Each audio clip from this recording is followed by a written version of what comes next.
Good morning students. Last turn तक अपन isomerism जो कि कॉम्प्लेक्सेस दर्शाते हैं उनके बारे में स्टडी कर रहे थे और उसमें भी अपन स्टीरियो आइसोमेरिज्म के बारे में डिस्कस कर रहे थे। स्टीरियो आइसोमेरिज्म जैसे कि मैंने आपको बताई थी कि दो टाइप की होती है। पहली जो है वो ज्योमेट्रिकल आइसोमेरिज्म और दूसरी जो है वो ऑप्टिकल आइसोमेरिज्म। अब ज्योमेट्रिकल आइसोमेरिज्म जो कि अपन ने स्टडी कर रहे थे उसमें अपन ने कोऑर्डिनेशन नंबर 4 के जितने भी ज्योमेट्रिकल आइसोमर्स बनते हैं उनके बारे में चर्चा करी थी या उनके बारे में अपन ने डिस्कशन किया था। और आप सबको शायद ध्यान में भी होगा कि कोऑर्डिनेशन नंबर 4 के अलग अलग प्रकार के जो कॉम्प्लेक्सेस बनते हैं लिगेंड्स की बेसिस पर, जिसमें कि मेटल एटम की DsP2 हाइब्रिडाइजेशन हो और शेप जो है स्क्वायर प्लेनर होती है, वर्ग समतलीय, वो दो प्रकार के ज्योमेट्रिकल आइसोमेरिज्म दर्शाते हैं, सिस और ट्रांस। ठीक है, तो ये अपन ने पिछली टर्न पर डिस्कस किया था।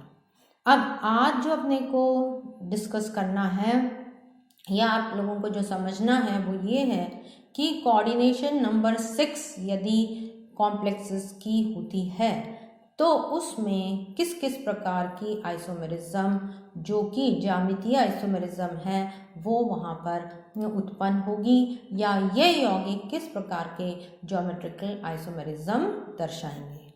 तो उसके लिए सबसे पहले आपको ये पता होना चाहिए कि कोऑर्डिनेशन नंबर 6 इसका मतलब क्या हुआ कि मेटल एटम 6 लिगैंड द्वारा घिरा हुआ है, अर्थात मेटल एटम के चारों तरफ 6 लिगैंड्स उपस्थित होती हैं। ठीक है, और ये जो 6 लिगैंड्स उपस्थित होती हैं ये ऑक्टाहीड्रल शेप में उपस्थित होती है। इनका जो आकार है या जो कॉम्प्लेक्सेस का शेप है वो कैसा होना चाहिए, अष्टफलकीय या ऑक्टाहीड्रल शेप।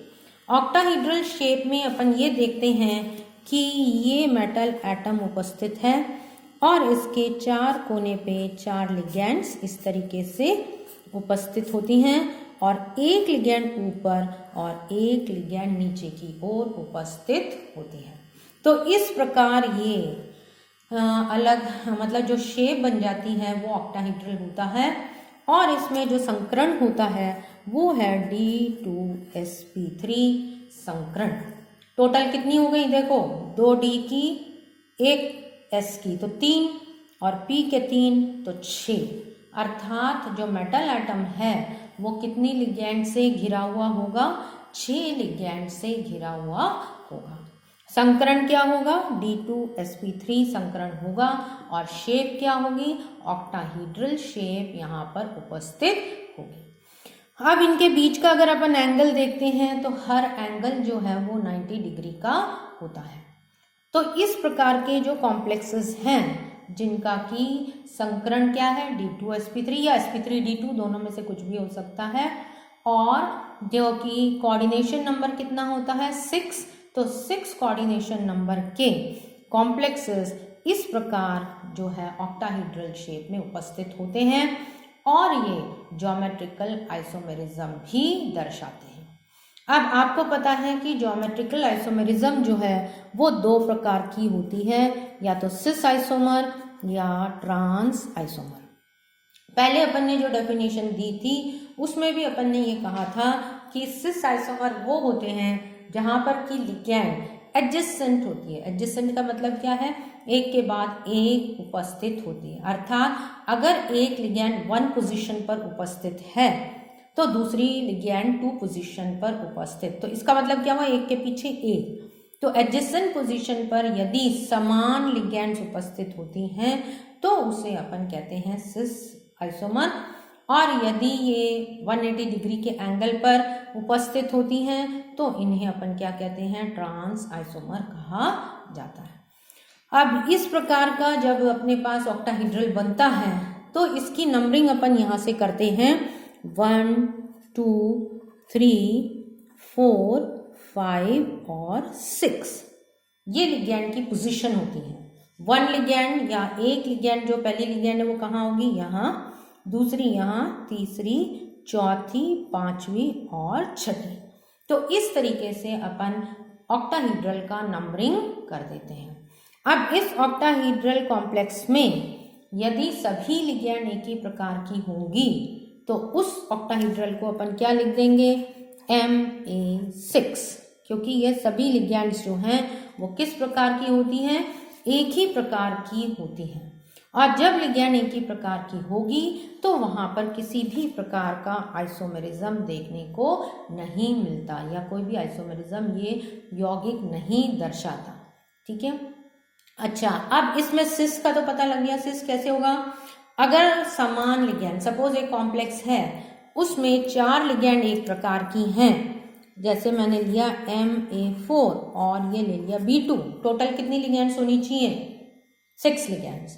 टोटल कितनी लिगैंड होनी चाहिए, 6। तो 4 + 2 = 6।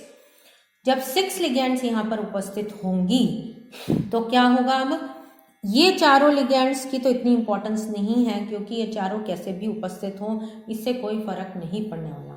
आइसोमेरिज्म कब डेवलप होगी, जब ये वाली जो 2 लिगैंड एक जैसी हैं वो कौन से स्थान पर उपस्थित हैं, उनके आधार पर सिस और ट्रांस आइसोमर्स यहाँ पर देखने को मिलेंगे। अब ये भी जो है, ये 2 लिगैंड्स अगर मैं एडजेसेंट पोजीशन पर इनको रखती हूँ, एडजेसेंट का मतलब एक के बाद एक, सपोज मैंने फर्स्ट B जो है वो 1 पे रखा, दूसरा मैंने 2 पे रखा, तो ये दोनों एडजेसेंट हो गई। तो ऐसी पोजीशंस पर यदि समान लिगैंड उपस्थित होती हैं तो उन्हें अपन सिस आइसोमर कहते हैं। अब ये देखो 1 और 2 या 1 और 5, इसमें भी हो सकती है, 1 और 5 पर भी एक जैसी हो सकती हैं, तो उसे अपन सिस कहेंगे। और ट्रांस कब होगी, जब एंगल वही 180 डिग्री वाला बनता है, 1 और ये 1 रहा और 6 पर सेम लिगैंड, 2 और 4 पे या 3 और 5 पे समान लिगैंड्स यदि उपस्थित हों तो अपने पास ट्रांस आइसोमर्स का फॉर्मेशन होता है। तो ऑक्टाहीड्रल कॉम्प्लेक्स में सिस कौन से होंगे, जो एडजेसेंट मतलब एक दूसरे के साथ एक के बाद एक उपस्थित हो। और ट्रांस कौन से होंगे, जैसे कि 180 डिग्री का जो एंगल, जैसे कि अपन ने पहले डिस्कस किया था, उस तरीके के कॉम्प्लेक्सेस को अपन ट्रांस आइसोमर, इसमें भी वैसे ही कहा जाएगा। तो ये देखो यहाँ पर ये पोजीशन मैंने बनाई है 1 2 3 4 5, जो कि मैंने अभी आपको समझाई, और ये भी बताया कि सिस आइसोमर और ट्रांस आइसोमर कौन कौन सी पोजीशंस पर यदि समान टाइप की लिगैंड्स उपस्थित हों तो कौन से सिस होंगे और कौन से ट्रांस आइसोमर्स यहाँ पर उत्पन्न हो सकते हैं।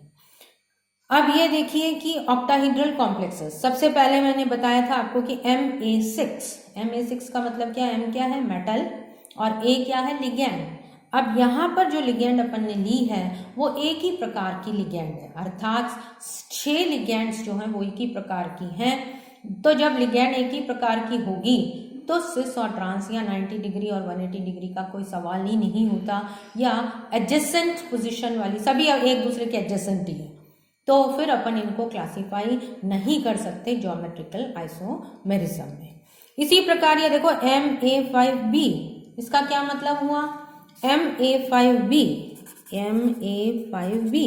इसका मतलब क्या होता है कि ये मेटल और ये 4 एक ये, तो इसका मतलब ये हुआ कि A तो अपने पास 5 हैं, तो कहीं भी अपन ये लगा सकते हैं B, एक ही केवल अलग लिगैंड है जो कि B, तो ये B चाहे कहीं भी उपस्थित हो इसमें भी आइसोमेरिज्म देखने को नहीं मिलती। इसी तरीके से MAA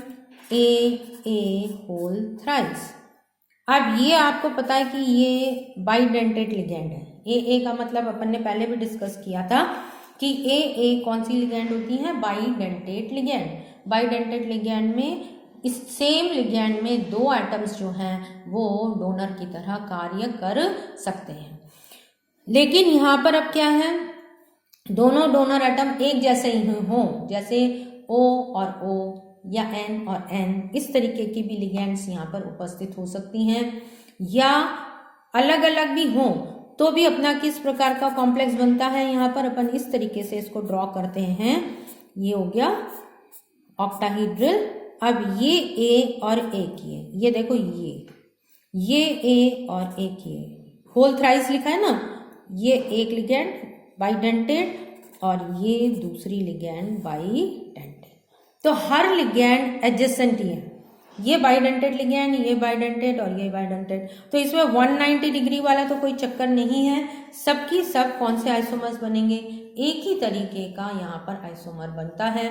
इसलिए आइसोमर नहीं बनता या समान ही उपस्थित होते हैं, इसलिए इस प्रकार के जो यौगिक होते हैं, कॉम्प्लेक्सेस जो होते हैं, वो किसी प्रकार का भी ज्योमेट्रिकल आइसोमेरिज्म नहीं दर्शाते।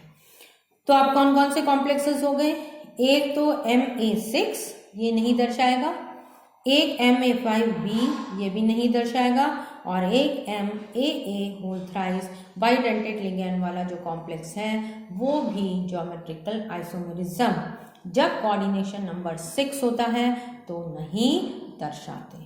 तो कौन से कॉम्प्लेक्स दर्शाएंगे, नेक्स्ट जो अपने को क्वेश्चन उभरता है वो है कि कौन से ऐसे कॉम्प्लेक्सेस हैं जो कि अपना ज्योमेट्रिकल आइसोमेरिज्म दर्शाएंगे जबकि कोऑर्डिनेशन नंबर कितना होना चाहिए, 6 होना चाहिए या ऑक्टाहीड्रल कॉम्प्लेक्स होना चाहिए। वो जो है वो अपन अगली टर्न पर डिस्कस करेंगे।